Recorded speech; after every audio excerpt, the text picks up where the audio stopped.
Belajar adalah bentuk dari mencintai diri sendiri. Mengajar adalah bentuk dari mencintai ilmu itu sendiri melalui literasi, mengabdi, dan berkontribusi untuk kecerdasan negeri. Assalamualaikum warahmatullahi wabarakatuh. Saya, Nur Sylvia Elki Putri MKep SPKK, merupakan dosen Prodi D3 Keperawatan Fakultas MIPA dan Kesehatan Universitas Muhammadiyah Riau. Saya juga merupakan dosen pengampu mata kuliah keperawatan keluarga. Dalam video pengajaran ini, saya akan melakukan praktik proses pengajaran pada mata kuliah keperawatan keluarga dengan menggunakan DIA, Delivery, Interaction, dan Assessment, yang merupakan bagian dari pengisian PDD UKT PT. Mata kuliah keperawatan keluarga merupakan mata kuliah wajib yang membahas tentang pelayanan kesehatan primer, konsep kesehatan keluarga, konsep keperawatan keluarga, dan praktik asuhan keperawatan keluarga. Kemampuan yang diharapkan setelah mahasiswa mengikuti mata kuliah keperawatan keluarga, yang pertama, mampu memahami ilmu keperawatan untuk melakukan asuhan keperawatan secara profesional dengan menggunakan proses keperawatan, mulai dari pengkajian, diagnosa keperawatan, intervensi keperawatan, implementasi keperawatan, sampai evaluasi keperawatan. Yang kedua, mampu melakukan komunikasi terapeutik dan menguasai keterampilan dasar keperawatan untuk melakukan asuhan keperawatan kepada klien dalam kerja tim. Kemudian yang ketiga, mampu memberikan asuhan keperawatan kepada keluarga berdasarkan perkembangan ilmu dan teknologi keperawatan untuk meningkatkan kualitas asuhan keperawatan dengan memperhatikan prinsip caring sesuai dengan kode etik profesi. Materi pembelajaran dalam video pengajaran ini yang akan saya berikan yaitu terkait dengan asuhan keperawatan keluarga yang berfokus pada anggota keluarga yang mengalami masalah kesehatan. Sistem pembelajaran dilakukan secara luring dengan menggunakan metode case-based learning, kemudian diskusi, ceramah, dan tanya jawab. Sistem penilaian yang dilakukan itu melalui yang pertama, pada pertemuan ke-6 dengan nilai 10% terdapat nilai project based learning tentang digital transformation dan kebijakan kesehatan tentang keperawatan keluarga. Kemudian pertemuan ke-8 itu dengan bobot nilai 20%, yaitu ujian tengah semester dengan menggunakan sistem soal UKOM. Kemudian pertemuan ke-12 itu dengan nilai bobot nilai 10%, yaitu case based learning tentang asuhan keperawatan keluarga dengan masalah kesehatan. Kemudian pada pertemuan ke-15 itu 20% nilai dari praktik asuhan keperawatan keluarga binaan yang dilakukan secara langsung di komunitas. Kemudian yang pertemuan ke-16 yaitu ujian akhir semester dengan bobot nilai 25% dengan metode menggunakan metode soal UKOM. Dan untuk absensi sendiri itu bobotnya 15% sehingga total sistem penilaian ada 100%. Oke, baik, sebelum kita mulai pembelajaran kita pada pagi hari ini, kita berdoa dulu yang akan dipimpin oleh ketua kelas. Kepada Rasef dipersilakan.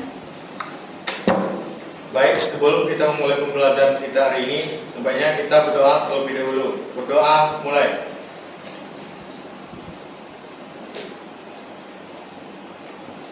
Berdoa selesai. Oke, baik. Di sini semuanya kenal B.J. Habibie? Kenal. Nah, beliau tokoh nasional ya, pernah menjadi presiden di Indonesia. Jadi B.J. Habibie itu pernah menyampaikan bahwa keberhasilan bukan milik mereka dengan IPK tertinggi, tapi keberhasilan adalah milik mereka yang pantang menyerah. Bismillahirrahmanirrahim. Assalamualaikum warahmatullahi wabarakatuh. Waalaikumsalam warahmatullahi wabarakatuh. Oke, baik. Apa kabar semuanya? Baik. Sehat? Sehat, Bu. Baik. Mahasiswanya sehat, insya Allah dosennya juga sehat gitu ya. Baik, pada pertemuan pagi hari ini kita akan melanjutkan terkait dengan mata kuliah keperawatan keluarga. Ya, untuk hari ini hadir semua, kayaknya hadir semua ya? Hadir semua, Bu. Hadir semua ya, nggak ada yang absensi ya? Oke, baik, silahkan. Saya sudah buka absensi di Sikuli. Silakan nanti diisi absensinya setelah pertemuan, karena saya sudah buka dari jam 8 ini sampai nanti jam 12. Jadi silakan nanti diisi karena kita absensinya di kuliah tidak secara manual. Oke, baik. Pada pertemuan pagi hari ini kita akan membahas terkait dengan asuhan keperawatan keluarga. Nah, sebelum kita mulai nih di asuhan keperawatan keluarga, kemarin kan pertemuan sebelumnya kita juga sudah pernah sempat bahas terkait dengan asuhan keperawatan keluarga dalam aspek pengkajian dan lain sebagainya. Nah, saya berharap kalau diberikan materi kan tidak hanya di kelas, tapi mahasiswa juga mengulang mempraktekkannya di rumah, karena untuk mempraktekkan secara langsung pada pasien, yaitu klien dan keluarga ya. Siapa di sini boleh untuk mereview kembali terkait dengan materi kita sebelumnya di pertemuan sebelumnya? Silahkan. Bu, saya boleh menyampaikan, Bu? Ya, boleh. Silahkan Alfa Izun. Berdiri atau duduk aja, Bu? Oke, boleh berdiri. Baik, Bu, untuk materi sebelumnya kita akan mempelajari asuhan keperawatan keluarga seperti itu, Ibu. Nah, yang kita pelajari mengenai pengkajian di tahap 1 itu terdiri atas data umum, juga riwayat keluarga, serta ada struktur keluarga. Nah, kebetulan Ibu kami sudah dibagi menjadi beberapa kelompok dan sudah ditentukan berdasarkan masalah keperawatan keluarga itu sendiri. Seperti itu, Bu. Oke, baik. Tepuk tangan dulu Mbak Alfa Izun.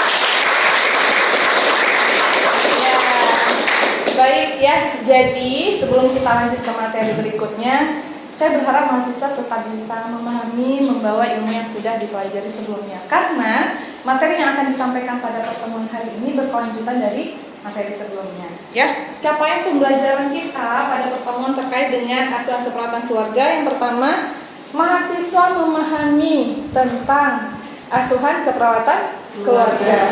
Selanjutnya adalah mampu melakukan pengkajian dalam asuhan keperawatan keluarga. Nah, dalam asuhan keperawatan keluarga ini agak unik pengkajiannya. Pengkajiannya itu ada 2 tahap. Pertama, kita mengkaji dari aspek orang yang sakit, anggota keluarga yang sakit. Misalnya ayahnya yang sakit, kita pengkajian ke ayahnya. Ibunya yang sakit, kita pengkajian ke ibunya. Ya, seperti pengkajian klien di rumah sakit. Tapi kita juga mengkaji terkait dengan sistem keluarga yang ada di dalam, termasuk nanti terkait dengan pengetahuan mereka terkait dengan masalah kesehatan. Ya, jadi agak unik nih kalau terkait dengan asuhan keperawatan keluarga. Kemudian selanjutnya adalah mahasiswa mampu untuk merumuskan diagnosa keperawatan sesuai dengan masalah yang difokuskan. Misal tadi kan sudah dibagi kelompoknya pertemuan sebelumnya. Ada kelompok yang dengan masalah anggota keluarga hipertensi, kemudian ada yang DM ya, kemudian setelah itu ada yang stroke, apalagi kasusnya ada yang dengan masalah gastritis ya, ada 4 kasus, sehingga 4 kasus inilah yang difokuskan nanti terkait dengan diagnosa keperawatannya. Semuanya bawa buku 3S? Bawa ya, karena memang nanti kita akan lebih banyak merumuskan berdasarkan SDKI, SIKI, SLKI ya. Kemudian setelah itu adalah merencanakan intervensi keperawatan keluarga. Nah, ini nanti ada spesialnya, ada TUK namanya. Ada yang tahu kepanjangan TUK? Belum? Ya, tujuan, ukuran, dan kriteria. Ya, ini merupakan tugas dari kesehatan keluarga. Nah, ini nih agak spesial kalau belajar terkait dengan asuhan keperawatan keluarga. Ada yang berbeda dengan askep sebelumnya yang sudah dipelajari. Kemudian mengimplementasikan dan mengevaluasi dalam asuhan keperawatan sesuai dengan TUK. Nanti kita akan langsung praktikkan gimana cara untuk merumuskannya ya. Nah, ini tahap yang pertama terkait dengan pengkajian. Seperti saya yang jelaskan sebelumnya minggu lalu, mahasiswa sudah diarahkan untuk melakukan pengkajian kepada anggota keluarga yang mengalami masalah kesehatan. Kemudian terkait dengan sistem dalam keluarga, data umumnya juga. Kemudian pada pertemuan kali ini kita akan membahas terkait dengan tahap pengkajian yang kedua, terkait dengan TUK, pendekatan TUK ya. Kemudian masalah diagnosis menggunakan data subjektif dan data objektif. Data subjektif itu apa khasnya? Data subjektif? Dari klien. Ya, betul. Data yang disampaikan berdasarkan apa yang klien sampaikan, apa yang keluarga sampaikan. Makanya ciri khasnya adalah klien mengatakan, keluarga mengatakan, ya. Kemudian data objektif itu berarti data yang bisa diobservasi oleh kita sebagai perawat, bisa kita lakukan pemeriksaan. Misalnya data apa? Tekanan darah, nadi, suhu, pernafasan, kemudian ekspresi wajah, kondisi fisik, ya, pemeriksaan fisik dan lain sebagainya yang bisa kita kaji secara langsung. Nah, gabungan antara data subjektif dan data objektif inilah yang diangkat menjadi analisa data untuk merumuskan diagnosa keperawatan, ya. Kemudian selanjutnya intervensi menggunakan TUK, nanti ada TUK 1, 2, 3, 4, 5, nanti akan kita bahas di slide berikutnya. Kemudian selanjutnya ada implementasi sesuai dengan TUK, tentu ini dokumentasi keperawatan harus ada tanggal, jam, ya, paraf kita sebagai perawat, serta evaluasi kunjungan rumah. Jadi asuhan keperawatan keluarga itu kita yang melakukan home visit atau kunjungan rumah kepada klien dan keluarga. Kita yang datang gitu ya, karena ini menjadi bagian dari keperawatan komunitas, ya. Kemudian selanjutnya adalah evaluasi sesuai kriteria hasil. TUK-nya juga tujuan umum dan tujuan khusus, ya. Kemudian ini pengkajian tahap 2 yang perlu dilakukan. Ini tadi TUK, tujuan, ukuran, dan kriteria. Pertama adalah kita harus kaji keluarga, anggota keluarga yang mengalami masalah kesehatan dan keluarga, apakah mengenal masalah. Misalnya apa contoh pertanyaannya? Misalnya, Pak, Bapak tahu apa itu hipertensi?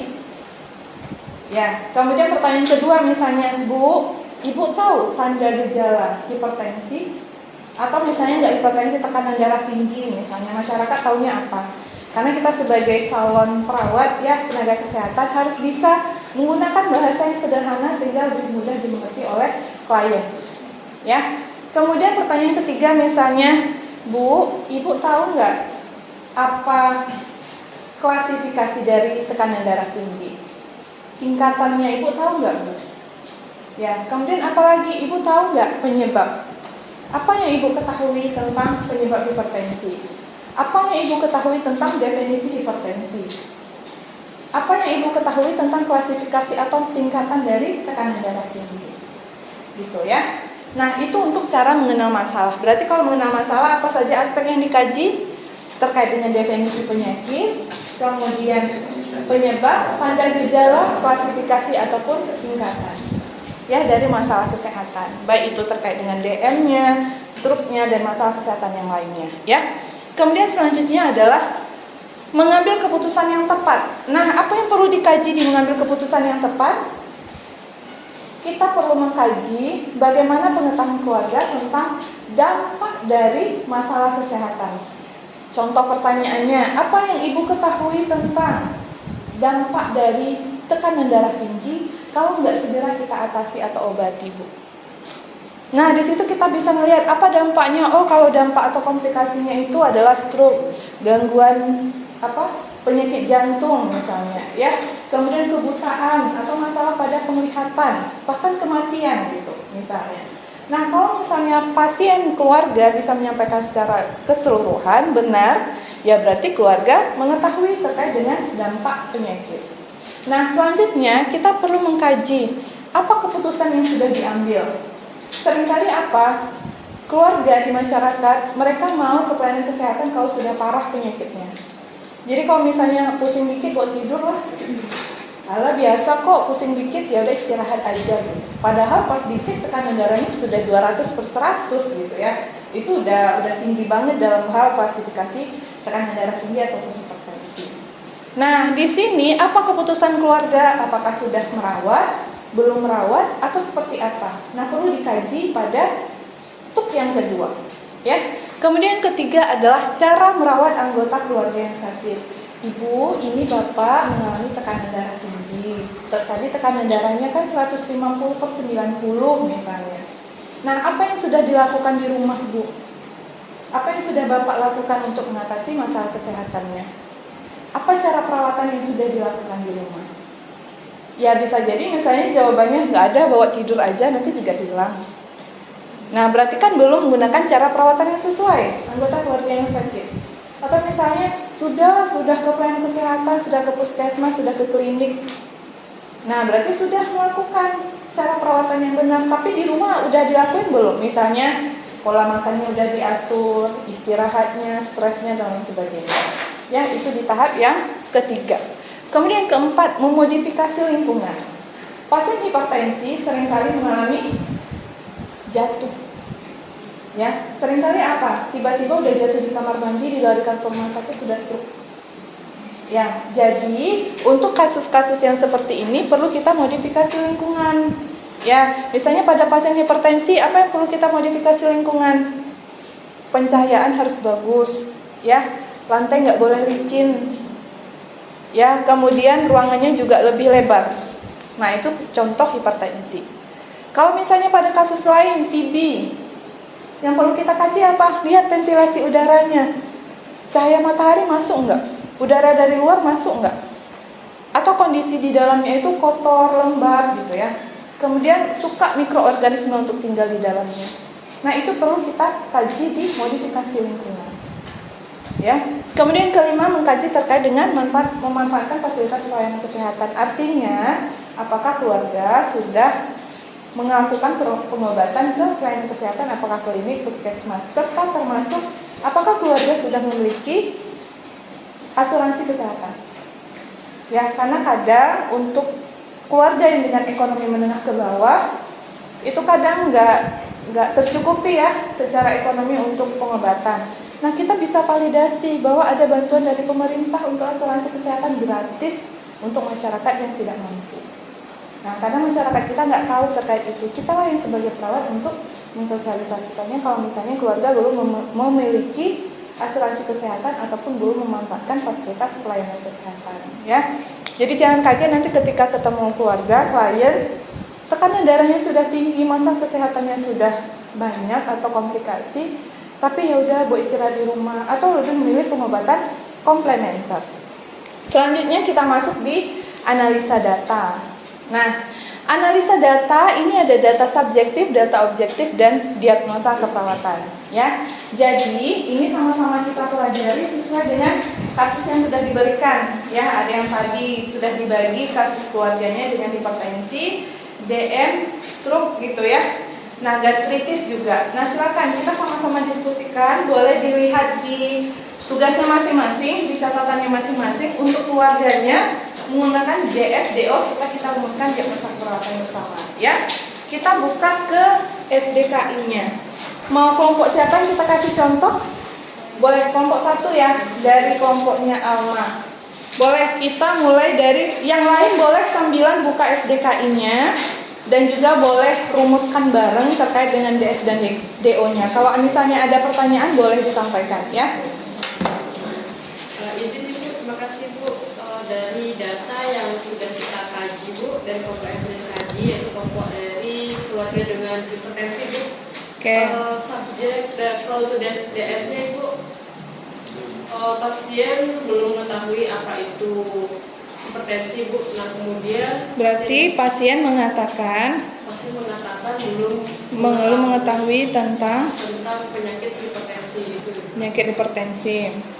Nah, kemudian pasien juga belum mengetahui dampak atau penyebab dari penyakit hipertensi. Pasien mengatakan belum mengetahui tentang Dampak dan penyebab dari penyakit hipertensi. penyebab hipertensi. Ada lagi? Dan pasien juga mengatakan belum mengetahui dampak dari penyakit hipertensi. Oke, pasien mengatakan belum mengetahui tentang dampak hipertensi. Oke, berarti di sini data subjektifnya ada 3 ya. Ada lagi data subjektifnya? Untuk ada data objektif. Oke, data objektifnya apa? Setelah dikaji, pasien memiliki tekanan darah 190/101. Oke, berarti hasil pemeriksaan tekanan darah 190/101. Oke, ada lagi datanya? Untuk denyut nadinya 89 kali per menit Bu. Oke. Pernapasan 25 kali per menit, suhu 36,5 derajat Celcius. Suhu? Suhu 36,5 derajat Celcius. Oke, ini hasil data objektif ya. Ada lagi data objektif yang lain? Pemeriksaan yang dilakukan? Ada Bu. Ya. Kliennya tampak nyeri di bagian tentu. Oke, pasien terlihat nyeri di bagian tengkuk. Oke, berarti data objektifnya ada 2 ya. Berarti di sini diagnosa keperawatan yang kita rumuskan adalah apa? Defisit pengetahuan. Defisit pengetahuan tentang hipertensi. Nah, kita tuliskan kodenya, berarti D.011.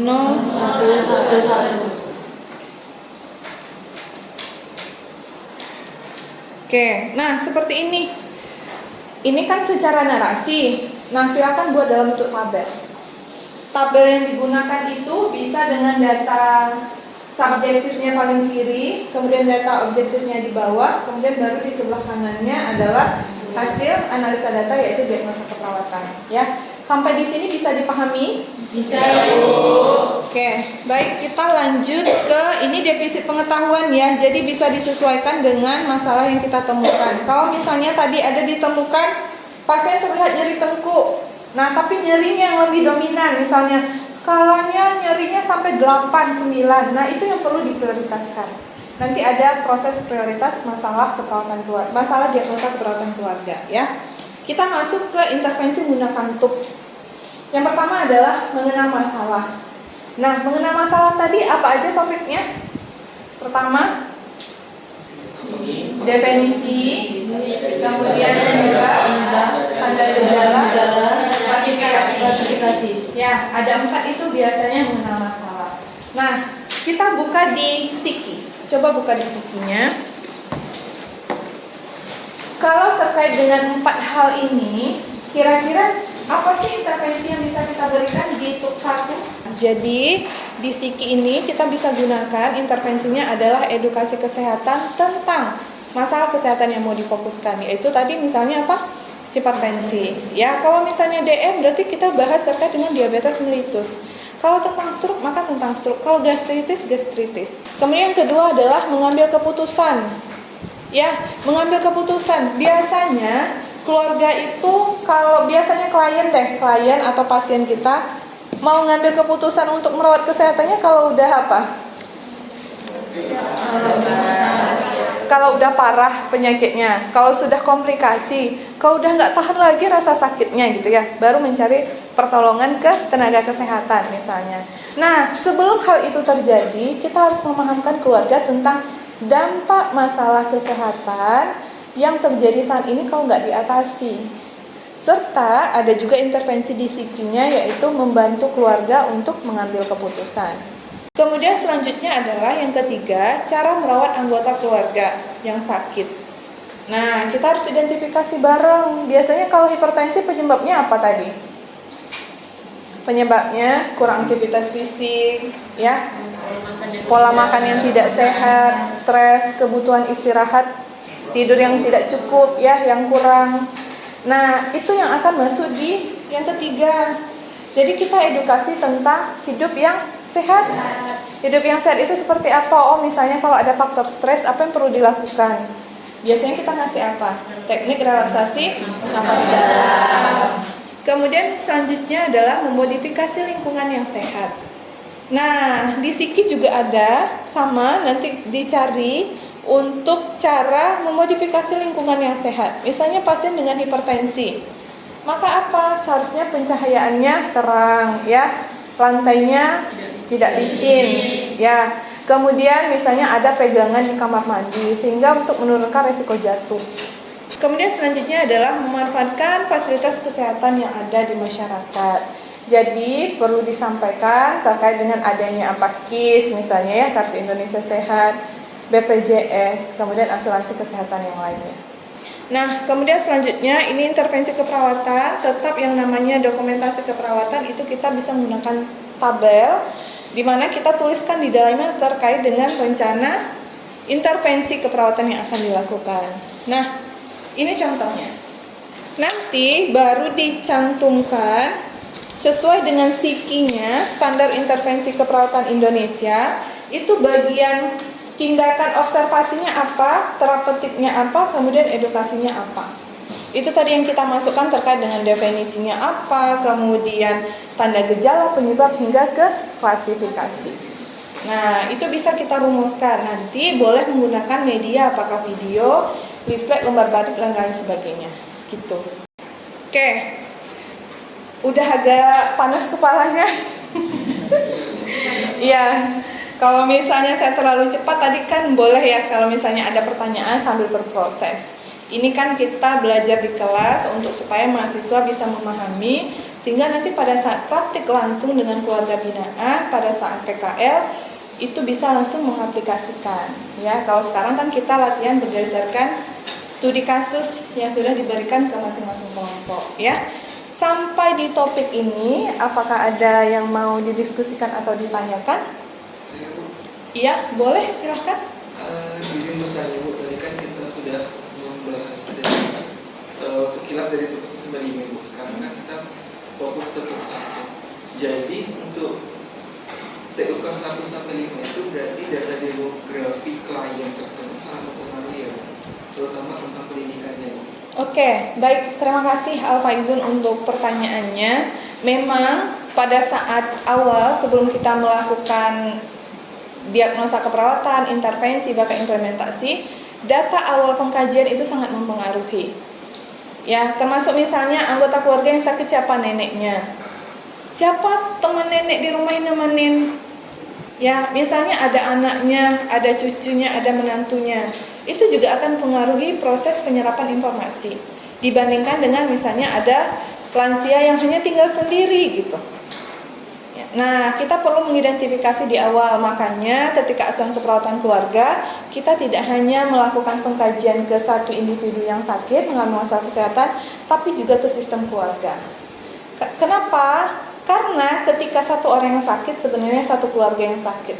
Ketika satu orang kita berikan asuhan keperawatan, maka sebenarnya satu keluarga yang kita berikan asuhan keperawatan. Ya, bisa dipahami? Bisa. Ada pertanyaan lagi? Ya, sudah cukup dipahami dengan baik ya. Baik, tadi saya yang ditanya, sekarang saya yang bertanya balik gitu ya. Untuk kita mengevaluasi bersama, kira-kira materi yang saya sampaikan apakah bisa dipahami dengan baik atau ada yang perlu kita luruskan dan klarifikasi. Boleh siapa yang berkenan untuk menyampaikan review kembali terkait dengan apa yang tadi sudah saya sampaikan? Silakan. Saya Bu. Iya, boleh. Silakan Wildan. Baik, Ibu, untuk informasi itu dari penjelasan yang sudah dijelaskan oleh Ibu tadi. Nah, di sini itu kita bisa memahami dalam asuhan keperawatan keluarga itu ada yang namanya TUK. Nah, TUK itu ada terdiri sampai 5. Nah, TUK 1 itu kita harus yang pertama itu mengenal masalah. Nah, pada saat mengenal masalah itu kita di situ ada 4 poin. Yang pertama itu definisinya, tanda dan gejala, penyebab, dan klasifikasinya. Selanjutnya itu adalah cara pengambilan keputusan yang tepat. Untuk 3-nya itu merawat keluarga yang sakit. Yang keempat itu memperbaiki lingkungan. Yang untuk yang kelima itu ada memanfaatkan fasilitas kesehatan. Boleh tepuk tangan dulu untuk Wildan. Kita luruskan sedikit yang poin 4 ya, memodifikasi lingkungan. Ya, modifikasi lingkungan untuk mendukung anggota keluarga yang sakit. Baik, kita sudah sampai di akhir pertemuan terkait dengan topik asuhan keperawatan keluarga. Kita pelan-pelan saja gitu ya, sambil mahasiswa setelah dapat materi, kalian langsung susun sesuai dengan studi kasus yang sudah dibagikan. Nah, sehingga nanti pada pertemuan berikutnya kita evaluasi sudah sejauh mana yang mahasiswa susun mulai dari tahap pengkajian sampai intervensi. Kalau sudah disusun, kemudian baru kita lanjut untuk terkait dengan implementasi dan evaluasi di pertemuan berikutnya di hari Kamis ya, insya Allah di jadwal kita biasa yaitu jam 8 sampai jam 9.40. Sehat selalu semuanya, semangat selalu, bisa manajemen waktu dengan baik. Semangat pagi. Pagi.